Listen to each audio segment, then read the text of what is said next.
और आज हम सदन ग्रुप एफ के कुछ छात्र निम्न वर्ग और समाज की कुछ कुरीतियों पर कटाक्ष करने वाली एक शिक्षात्मक नाटक प्रस्तुत करने जा रहे हैं। आज की हमारी ये कहानी है एक मेहनती लकड़हारे और एक खुदगर्ज जमींदार की। यह नाटक कवि वसंत कुमार सतपथी द्वारा लिखित एक सुरक्षित और प्रसिद्ध कहानी काट से संकलित किया गया है। आज के दैनिक जीवन चक्र में जमींदार जैसे उच्च वर्ग के लोग तथा लकड़हारे जैसे निम्न वर्ग के लोगों की चयनात्मक प्रतिक्रियाओं पर आज का हमारा ये विषय आधारित है। ऊंची जाति का निचली जाति के प्रति असंभनीय व्यवहार ने किस प्रकार एक साधारण से आदिवासी लकड़हारे के मन में एक गहरी छाप छोड़ दी है, इसका ज्वलंत उदाहरण हमें इस नाटक से ज्ञात होगा। वस्तुतः यह नाटक ओडिया भाषा में रचित है, जिसे हमने हिंदी अनुवाद करके इस नाटक में प्रस्तुत किया है। यदि नाटक के दौरान हमसे कोई भूल चूक हो जाए तो कृपया हमें क्षमा कर दें। इसी के साथ अब चलिए देखते हैं आगे नाटक में क्या होगा। पहला दृश्य प्रातः काल का समय है।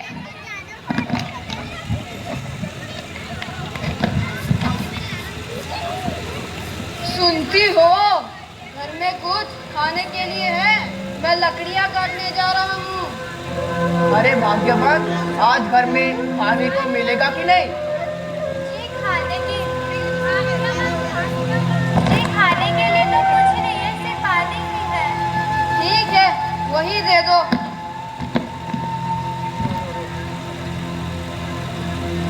पता नहीं कब अच्छा खाना नसीब होगा। और हाँ, आते ही लकड़ियाँ लेके आना। हाँ, ले आऊंगा। जी लाई, ये लीजिए, आपके लिए दही बड़ा और आपका पसंदीदा छेना पोड़ा बनाया है। वाह वाह, क्या स्वादिष्ट बना है। तुम्हारे हाथ के छेना पोड़ा कोई जवाब ही नहीं है। अजय सुनते हो, घर में लकड़ियाँ नहीं बची हैं चूल्हे में जलाने के लिए। अरे तुम चिंता ना करो, मैंने आज लकड़हारे की व्यवस्था की है। ठीक है।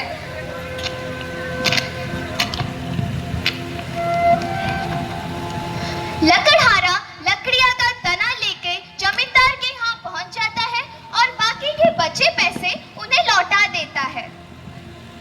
तो कल से लकड़ियाँ चीरने का काम शुरू कर दे।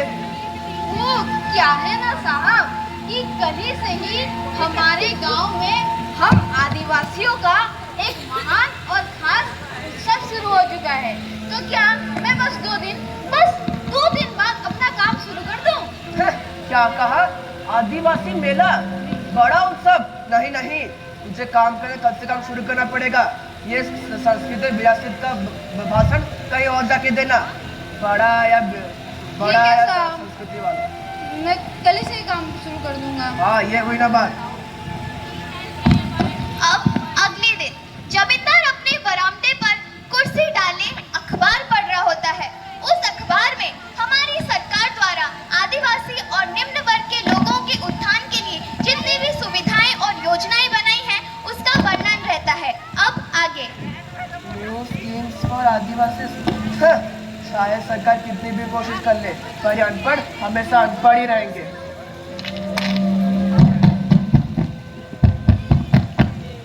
नमस्ते माँ जी। अजय सुनते हो, वो लकड़हारा आया है लकड़ियाँ चीरने वास्ते। अच्छा, उसे अंदर भेज दो। मैं यहीं बैठ के उसकी निगरानी रखूंगा। क्या भरोसा लकड़ियाँ छीनने के बहाने घर से हाथ साफ करके भाग जाए। सुनो, अंदर आ जाओ। नमस्ते साहब। नमस्ते, काम पे लग जा। साहब, मैं बोल रहा था कि काम शुरू करने से पहले लेन देन की बात कर लें। अच्छा, ये बात है क्या? तो 10 आना सही रहेगा ना? क्या 10 आने? अरे साहब, 10 आने में तो आजकल गाय भी दूध देने से मना कर देती है। इस काम को अगर आप गांव के किसी भी लकड़हारे को पूछेंगे तो वो इसके 15 आने तो जरूर लेगा। क्या कहा? 15 आने? हाँ। इस काम के 15 आने? चल ना, तेरा ना मेरा, 13 आना में पक्का करते हैं। ठीक है, 13 आने में पक्का कर। ये हुई ना बात। इतना कहकर लकड़हारा लकड़ियाँ चीरने के काम में जुट जाता है। तभी कुछ समय बाद अजय सुनते हो, वो कल के बासी चावल पड़े थे, कुत्तों को दे आऊं? अरे कुत्तों क्यों देना, वो है ना, उसे दे दो। ठीक है।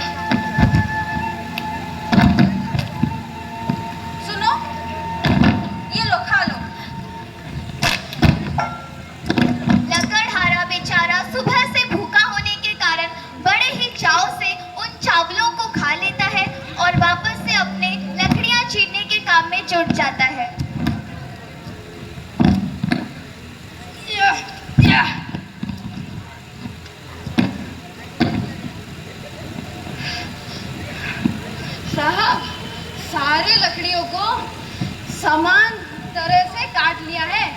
आपको मेरे काम में बिल्कुल भी गलतियां नहीं दिखेंगी।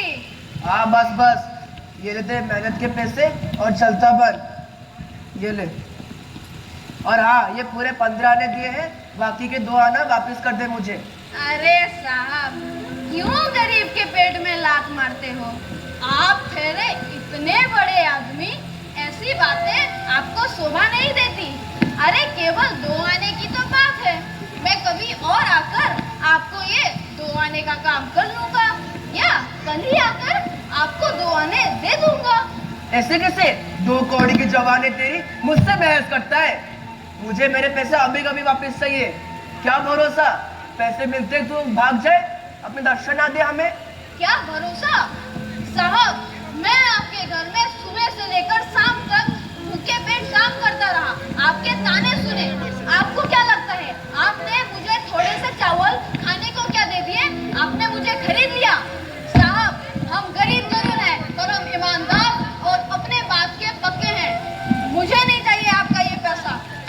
अरे कैसा पागल आदमी है, पैसा लेके नहीं जा रहा। लक्ष्मीबाजी से तो डरिए, ऐसे किसी मेहनत करने वाले व्यक्ति का पैसा न छीनते, 2 आने की ही तो बात है। अरे सुन, ये ले तेरी मेहनत की कमाई, वरना धन लक्ष्मी माता मुझसे रोष हो जाएंगी, और किसी बिरादरी के लोगों के कान में ये बात रह जाएगी तो क्या बोलेंगे? धनवान और संपन्न जमींदार किसी की मेहनत की कमाई छीन रहे हैं। मुझे माफ कर दे, ये रख ले तू, तेरे मेहनत के पैसे हैं ये, नहीं, रख ले।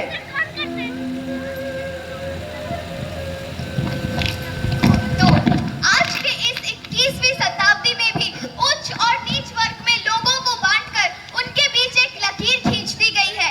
क्या यही है उचित न्याय? क्या सामाजिक समरूपता सिर्फ कानूनी कागजों तक ही सीमित रह गई है? क्या समाज में आज भी हम आदिवासियों की ईमानदारी और विनम्रता का कोई मोल नहीं? कब तक हम अपने समानता के नारे लेके घूमे, और कब तक इन जमींदार के बीच पिसते रहे? क्या इस मानविकता की मूर्ति दिया को उजागर रखने की किसी में भी क्षमता नहीं है? यहाँ बड़े बूढ़े सबके आंखों के सामने पैसों की अंधी पट्टी बंधी है। क्या दुनिया में अच्छे और सच्चे लोग वाकई बचे हैं? आशाओं को